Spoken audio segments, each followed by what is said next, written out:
నీతి అతన్ని ఘనతకు తీసుకొచ్చింది. ప్రియమైన దేవుని వారు, ప్రభువైన యేసుక్రీస్తు అతని గురించి మాట్లాడుతున్నాడు. నీతిమంతుడైన హేబేలు,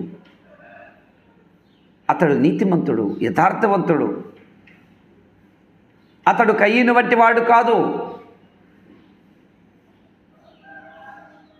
ఎన్ని చోట్ల కయ్యను గురించి ఎంత చెడుగా రాయబడింది, హేబేలు గురించి ఒక్క చోట కూడా చెడుగా చెప్పబడలేదు. కారణం ఏంటంటే అతడు నీతిమంతుడు, నీతి ఘనతకు కారణమవుతుంది.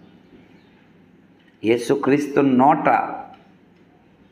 అతని గురించి పేరు పెట్టబడి గ్రంథంలో రాయబడింది అంటే అతను ఎంత గొప్పవాడు.